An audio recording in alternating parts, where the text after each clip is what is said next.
Honorable Member Sri Asauddin Owaisi. Sir बहुत बहुत शुक्रिया मोहतरम कि आपने बोलने का मौका दिया। मैं मोदी सरकार से जानना चाहता हूं कि देश की माएँ आपसे सवाल कर रही हैं कि आपने उनके मासूम बच्चों को दूध और अंडे से क्यों महरूम करके रख दिया। देश का वो ट्रक ड्राइवर जो नौजवान है आपसे सवाल कर रहा है, उसकी आमदनी 2014 से नहीं बढ़ी मगर उसके खर्चे डबल हो गए। देश का वो प्लम्बर मोदी सरकार से सवाल कर रहा है कि वो 2 साल से बेरोजगार है, कोविड-19 से कर्जों में डूब चुका और एक गैस का सिलेंडर भी खरीद नहीं सकता। मोदी सरकार से देश की 50% आबादी जो नौजवानों की है वो उससे सवाल कर रही है कि हम 50% तो हैं मगर 28% बेरोजगार क्यों है, आपने हमारा मुकद्दर बेरोजगार क्यों बनाकर रख दिया। वो आज देश के आंगनवाड़ी वर्कर मोदी सरकार से सवाल कर रही हैं कि हम 4,500 रुपये महाना में कैसे जिंदगी गुजारेंगे और साथ ही साथ हमको कहा जाता है कि हम फ्रंटलाइन वर्कर बनकर रहें। देश की माएँ आपसे सवाल कर रही है मोदी सरकार से कि उज्ज्वला योजना के सिलेंडर जो 2015 में कीमतें थी वो डबल हो गई, आज वो कीमतों को सिलेंडर को रिफिल नहीं करा सक रही हैं। सर वो आज गरीब घरों की महिलाएं देश के प्रधानमंत्री से सवाल कर रही हैं कि जो कॉस्ट ऑफ बेसिक ग्रोसरीज था वो 68% इजाफा क्यों हो गया, मोदी सरकार को उसकी खबर है या नहीं। आज इस देश का मजदूर मोदी सरकार से सवाल कर रहा है कि 2015 से उसकी तनख्वाहों में सिर्फ 22% इजाफा हुआ है मगर price of essential food item से 50% इजाफा हुआ है।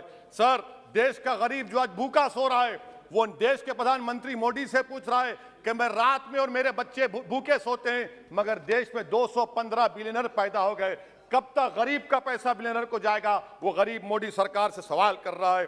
देश का नौजवान मोदी सरकार से सवाल कर रहा है कि मैं खेतों में काम कर रहा हूं, मेरी तनख्वाह में इजाफा नहीं होता और मेरी उसमें इजाफा होता है। PLFS सर्वे कहता है कि 42% से आज 45.6% नौजवान खेतों में काम कर रहे हैं।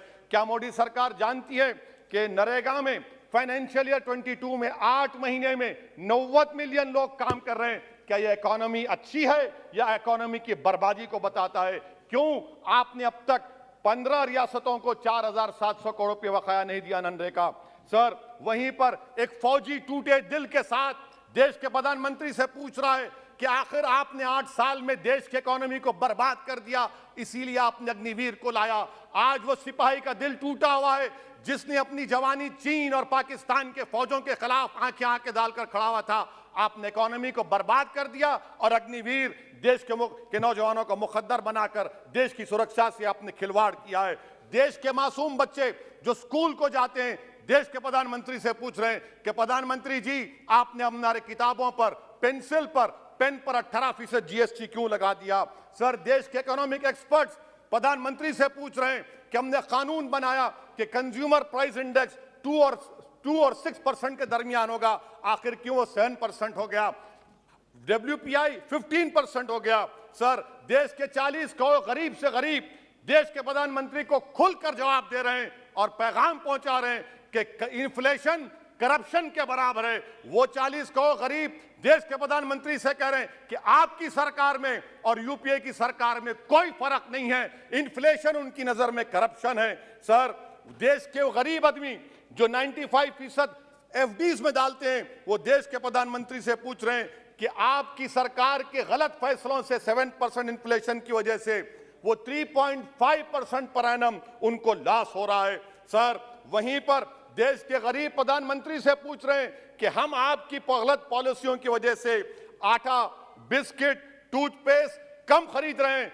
देश के वो लोग जो कर्जों पर घर और गाड़ी लिए थे उनके 1% लोन इजाफा हो गया क्योंकि आपकी तरफ से गलत पॉलिसियों की वजह से RBI ने 0.9% बढ़ाया तो बैंक्स ने 1% बढ़ा दिया। इस देश का किसान मोदी सरकार से पूछ रहा है कि 31 पैसे के लिए मुझे state bank of India NOC नहीं देता है मगर आपकी सरकार ने ऐसे बड़े बड़े डिफॉल्टरों को 1,45,240 करोड़ रुपए आपने राइट ऑफ कर दिए बैड लोन के लिए। देश का गरीब देश के प्रधानमंत्री से पूछ रहा है कि आखिर वो कौन सा बड़ा सरमायादार है जिसका नाम ए से शुरू होता है। 14,000 करोड़ दिया जाता है, 12,000 करोड़ दिया जाता है, NPA होता है। ये कब तक ये स्कैम होगा? देश को आप बेवकूफ बनाते रहेंगे। Sir, FD rates 0.1% risen, but banks is making 0.8, 0.8%. What is this? And in conclusion, sir, मैं खत्म करने से पहले याद दिलाना चाहता हूं कि हमारे फाइनेंस मिनिस्टर ने किसी एक बजट स्पीच में एक शेर पढ़ा था, यकीन हो तो कोई रास्ता निकलता है, हवा की ओट भी लेकर चिराग जलता है। मैं कहना चाहूंगा कि फाइनेंस मिनिस्टर साहिबा, आपने गरीबों के चिराग को गुल कर दिया, आपने दौलतमंदों की हवा में इजाफा कर दिया, आपने गरीबों के रास्ते पूरे बंद कर दिए। और शायर ने सही कहा था देश के प्रधानमंत्री के बारे में कि जो कहता था तारे तोड़कर लाऊंगा, जो कहता था तारे तोड़कर लाऊंगा, उसने आसमान ही गिरा दिया मुझ पर। सर, ये इनकी पॉलिसी है। सर, कंक्लूड कर रहा हूं, ये इनकी पॉलिसी। सर, खत्म करें। ये मोदी सरकार की पॉलिसी है। देख लीजिए सर, सिर्फ 50 एमपी बैठे, इनको प्राइस राइज से मतलब नहीं है, मगर देश की जनता का आक्रोश समझिए, गुस्सा समझिए। आपको समझना पड़ेगा, आज गरीब मायूस है सरकार से। Thank you sir. Honorable